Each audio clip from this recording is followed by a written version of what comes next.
नमस्कार, स्वागत है आपका अजीत अंजुम जी के यूट्यूब चैनल पर। मैं हूं अशोक वानखड़े और एक बड़ी खबर। खबर ये है, मैं आपको पूर्व राज्यपाल सत्यपाल मलिक का एक ट्वीट पढ़ के सुना रहा हूं। वही आपको बता देगा क्या हुआ है और उसके बाद हम बताएंगे क्यों हुआ है। सत्यपाल मलिक का एक्स पे मैसेज आता है, पिछले 3-4 दिनों से मैं बीमार हूं और अस्पताल में भर्ती हूं। इसके बावजूद मेरे मकान पे तानाशाह द्वारा सरकारी एजेंसियों से छापे डलवाए जा रहे हैं। मेरे ड्राइवर, मेरे सहायक के ऊपर भी छापे मारकर उन्हें बेवजह परेशान किया जा रहा है। मैं किसान का बेटा हूं, इन छापों से घबराऊंगा नहीं। मैं किसान के साथ हूं। सत्यपाल मलिक, पूर्व गवर्नर।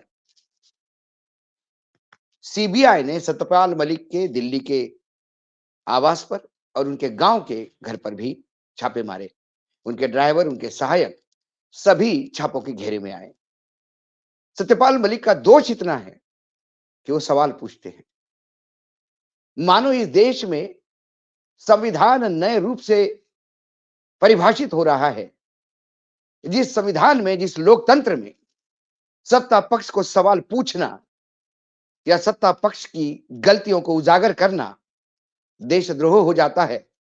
और सत्यपाल मलिक पे जिस मामले में सीबीआई के छापे पड़े, वो तो उल्टा चोर कोतवाल को डांटे जैसी बात हो रही है। जब सत्यपाल मलिक जम्मू कश्मीर में राज्यपाल थे, तब कुछ सरकार से बहुत नजदीकी संबंध बनाने वाले रिलायंस ग्रुप के इंश्योरेंस की फाइलें आई थी।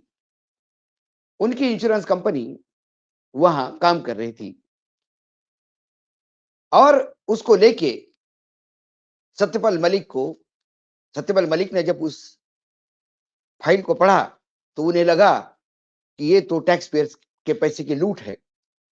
जब उन्होंने उस फाइल पे सवाल उठाए तो फिर उन्हें रिश्वत देने की कोशिश की गई और जब उन्होंने रिश्वत मना की और वो प्रपोजल रद्द किया तो मामला शांत पड़ गया।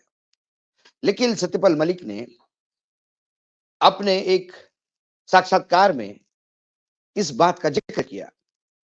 उन्होंने जब गोवा में थे तब कैसे भ्रष्टाचारियों को सरकार शह देती है, इस बात का भी जिक्र किया।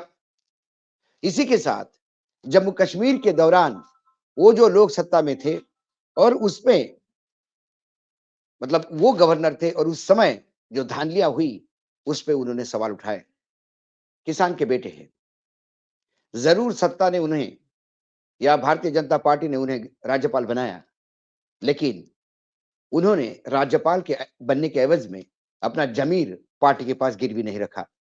किसान के बेटे हैं, इस देश का किसान हमेशा प्रामाणिक रहा है, इसलिए वो किसान का बेटा होना कहीं ना कहीं उनके चरित्र पे झलका और उन्होंने तमाम गैर जिम्मेदार काम हो या गैर कानूनी काम हो उस पे उंगलियां उठाई और उसके बाद लगातार वो बोलते रहे। सत्ता पक्ष की तरफ से उनके ऊपर उसका खंडन भी नहीं आया, क्योंकि सत्ता पक्ष जानता था कि यदि ज्यादा वो करोगे तो बहुत सारा गंद बाहर निकलेगा, जिसमें काली पूतनी थी दिल्ली में बैठने वाले शहंशाहों के मुंह पे।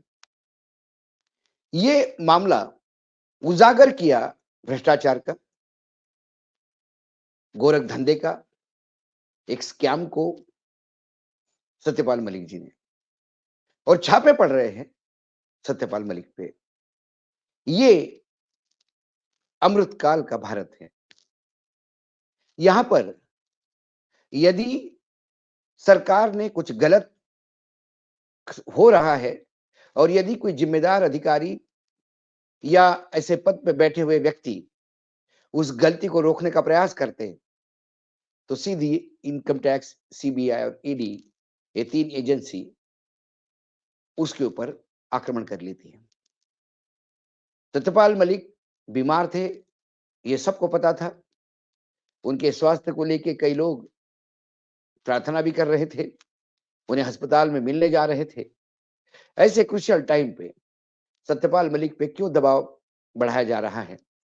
या जो पंजाब में किसान आंदोलन सरकार के हाथ से बाहर जाता दिखाई दे रहा है, उनके साथ सत्यपाल मलिक खड़े हैं, इसलिए उन्हें चुप कराने का ये प्रयास है। इसके पहले किसान आंदोलित होगा, एमएसपी को लेके सरकार ने जो वादा खिलाफी की है, उसको लेके किसान फिर दिल्ली की तरफ कूच करेगा, ये केंद्र सरकार को पता था, क्योंकि किसान रातों-रात इकट्ठा नहीं हुआ। किसान 2 महीने पहले से डेट डिक्लेयर कर चुका था। ऐसे में एक चाल सरकार ने और खेली, चौधरी चरण सिंह जी को भारत रत्न देकर पश्चिमी उत्तर प्रदेश के किसानों को खुश करने का प्रयास किया। वहां का जाट किसान खुश तो हुआ, उसने धन्यवाद भी दिया, स्वागत भी किया, लेकिन फिर बात की उसने चौधरी चरण सिंह के मूल्यों की, जिन्हें वर्तमान सरकार रोनते हुए नजर आती है। ऐसे में सरकार ने राजकीय जो चाल चली थी, उसका आधा फायदा तो सरकार को मिल गया कि चौधरी चरण सिंह के पोते जयंत ने इंडिया गठबंधन छोड़ भाजपा का समर्थन करने का ऐलान कर दिया। ये बात अलग है कि वो इंडिया गठबंधन छोड़ तो चुके हैं, लेकिन एनडीए में अभी तक उनका प्रवेश हुआ नहीं है। शायद सरकार को भी लग रहा होगा कि भारत रत्न देने के बाद भी यदि पश्चिमी उत्तर प्रदेश का किसान आंदोलित होना चाहता है और हो रहा है, तो इसका मतलब अब जयंत हमारे किसी काम के नहीं रहे। कुल मिलाकर उत्तर प्रदेश में किसानों की धरपकड़, कल बॉर्डर पे एक किसान, युवा किसान 22 साल के एक युवक की मौत, और जो घायल है उनमें बंदूक के छर्रे लगने की बात, किसान की जो मौत हुई उसका, उसकी इंजरी का फोटोग्राफ देखने के बाद यकीनन वो गोली का निशाना था। हरियाणा पुलिस कह रही कि हमने गोलियां नहीं चलाई, तो फिर गोलियां बरसी कहां से? सवाल ये है। किसान को कौन मार रहा है? सवाल ये है। किसान की सुरक्षा क्या पंजाब की पुलिस करेगी, क्योंकि वो पंजाब का किसान है और पंजाब के बॉर्डर पे उसके हमले हो रहे हैं? ये सवाल है। या फिर सभी राजनीतिक दल एक दूसरे को 2024 के रणनीति को देखते हुए शह और मार का खेल कर रहे हैं, और उसमें किसान, किसान नेता सत्यपाल मलिक जैसे वरिष्ठ नेता कहे या सिविल सोसाइटी कहे या एक वॉरियर कहे या इस प्रजातंत्र के रक्षक कहे या इस देश में भ्रष्टाचार के खिलाफ आवाज उठाने वाली एक बुलंद आवाज कहे, इन सभी के खिलाफ लगातार दमन का काम चल रहा है। सत्यपाल मलिक के यहाँ क्या मिलता है क्या नहीं, ये तो पता नहीं, लेकिन गोदी मीडिया जरूर ऐसी खबरें देगा कि मानो सत्यपाल मलिक से भ्रष्ट कोई आदमी इस देश में है नहीं।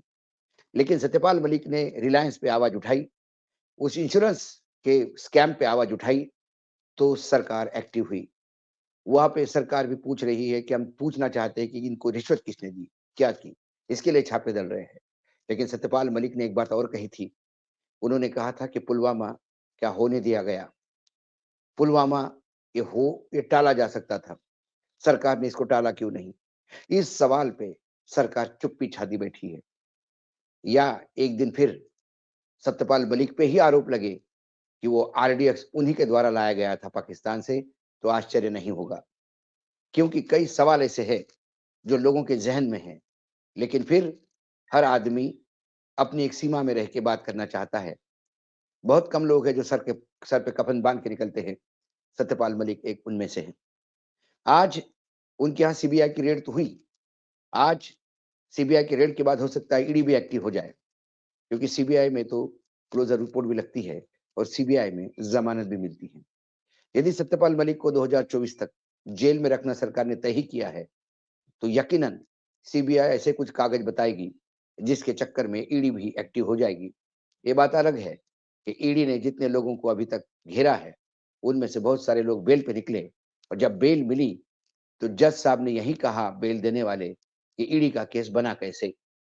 हाल ही में सीबीआई पे भी लताड़ते हुए, खासकर आईसीआईसीआई बैंक के केस में खोचर पति पत्नी को जब सीबीआई ने अरेस्ट किया, तो हाई कोर्ट ने सीबीआई का बेवजह अपने पावर का गलत उपयोग कर एक उच्च पद पे बैठे हुए भारतीय को आपने प्रताड़ित किया और बदनाम किया, ऐसी लताड़ भी मुंबई हाई कोर्ट ने लगाई। लेकिन एजेंसियां हो या सरकार हो, जब गेंडे की चमड़ी लेके पैदा हुए और इन्हें कोई फर्क नहीं पड़ता, सर्वोच्च न्यायालय, उच्च न्यायालय या कोई भी उन्हें लताड़े, वो तो बस प्रताड़ने का काम करते हैं। यदि वो प्रताड़ित नहीं करती, भ्रष्टाचार उजागर ही करती है, तो फिर ईडी, सीबीआई बताए कि उनका प्रोसिक्यूशन रेट क्या है और आंकड़े सही दे, क्योंकि आप 5000 जगह छापे मारते हो और चार्जशीट मात्र 20 पे करते हो और उसमें से 19 यदि प्रोसिक्यूट होते हैं, तो आप ताली बजा के कहते हो कि 99% रेट है। लेकिन जितने प्रोसिक्यूशन हुए हैं, उसमें राजनेता नहीं, छोटे-मोटे हवाला प्लेयर या ट्रेडर्स है। लेकिन बड़े प्लेयर्स जिन्हें बदनाम किया जा रहा है 2014 से लेकर लगातार, उनका क्या? इस बारे में सरकार चुप्पी बैठी है। ना अंधभक्त कोई बात करता है। बस अनिल देशमुख हो, संजय राउत हो या फिर सोरेन हो, या अब लाइन बहुत लंबी है जो जाने के इंतजार में है, या सिसोदिया हो, किसी को कोई फर्क नहीं पड़ता, क्योंकि बदनाम करना इनका काम है। सरकार, न्यायपालिका सभी कहीं ना कहीं चूक रही है, ये देश भी देख रहा है। लेकिन क्या इसके परिणाम 2024 में दिखाई देंगे? क्या सत्यपाल मलिक पर हुए सीबीआई के छापे उन्हें बदनाम करेगा, या फिर वो किसान का बेटा पूरी ताकत के साथ फिर से उसी बुलंद आवाज में सरकार को ललकारते रहेगा? ये देखना होगा। ये प्लेटफॉर्म अजीत अंजुम जी का हमेशा सच्चाई और भ्रष्टाचार के खिलाफ आवाज उठाता रहेगा। आज इतना ही, फिर आता हूं किसी विषय के साथ। तब तक के लिए नमस्कार। देखते रहिएगा YouTube channel Ajit Anjum ji. Thank you.